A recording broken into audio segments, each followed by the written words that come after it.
Okay, so something that's been bothering me about the coverage since the election on Tuesday is the way that white folks are telling on themselves by saying that they're surprised that Latino men would vote for Trump. Now, I don't really think that the change in the way that Latino men were voting in 2024 is necessarily what swayed the election, so I don't think we should blame anyone. But for anyone out there who is surprised that that's the way that Latino men would vote, I need you to check yourself.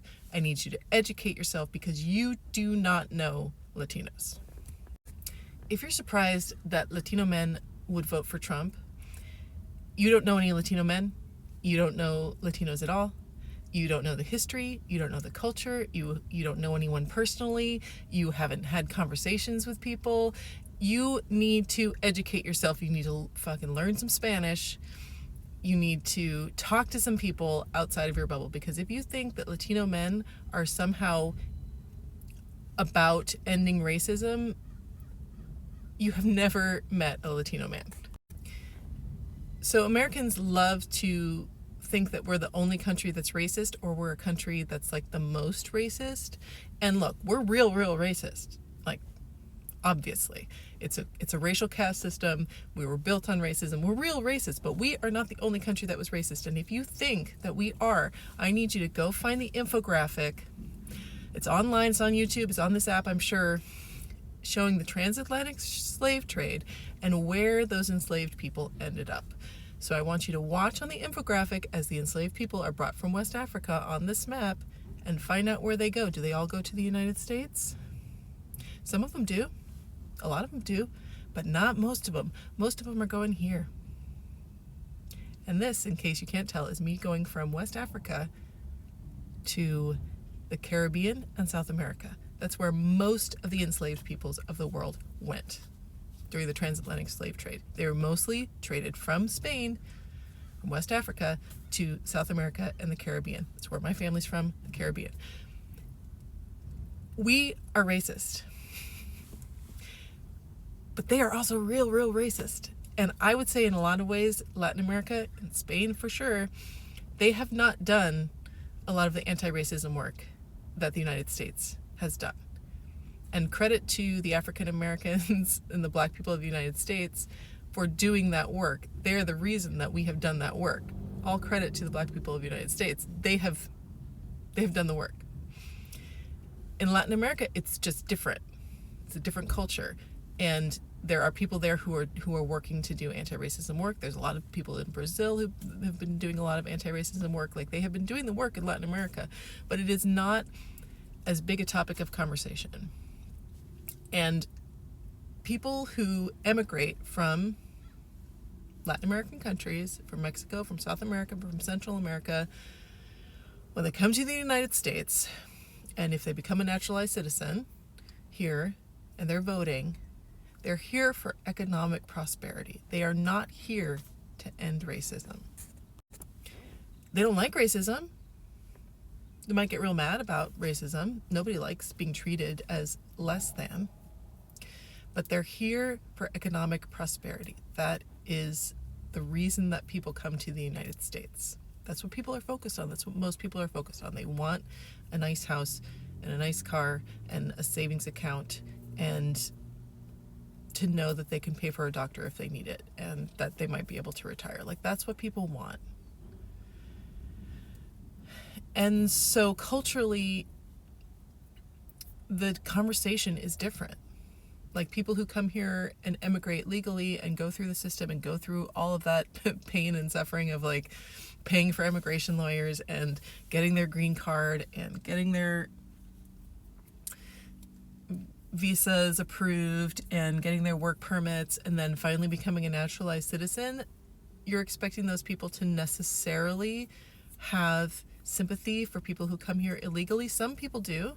Some people are like, yeah, I totally get that. I wasn't desperate enough to do that, or I was lucky and I didn't have to do that, but I totally get it. Some people have sympathy.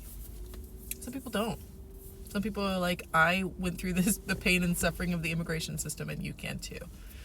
Like, that is a reality. That is a reality. Okay, so that's just racism. Now let's talk about sexism. So when I was single before I met my current ex, say about 7 years ago, I would not date Latino men. And I consider myself a Latina woman. My dad is Puerto Rican. I grew up mixed race, but I really strongly identify with my Puerto Rican heritage. I have worked really hard to claim it, to embody it, to educate myself about it, to understand it. I won't date Latino men.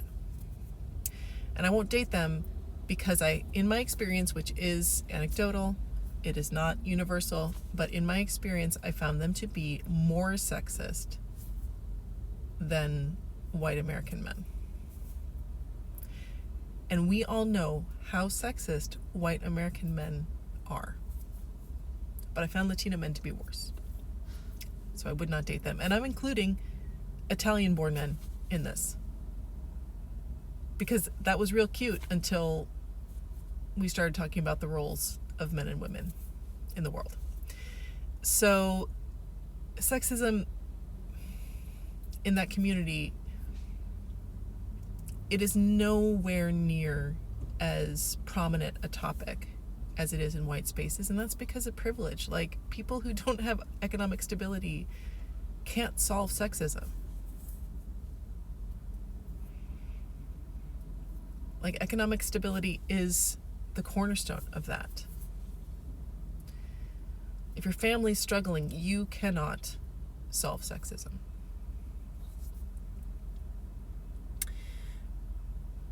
So, just to tell a personal story to end this rant, my daughter goes to a Spanish immersion public school. I feel extremely lucky that I have access to this particular public school. It is a unique program. It is a really important program. I believe in it really strongly. My dad was stigmatized for being a native Spanish speaker growing up. He assimilated really hard, learned English without an accent because he was discriminated against for speaking Spanish. He did not teach me Spanish growing up because he didn't want me to be discriminated against for speaking Spanish. I learned Spanish in school later on, so I do speak it, I do understand it. I speak it like a white girl, but I do speak it and understand it because I wanted to connect to that heritage and I did not want to perpetuate that stigma.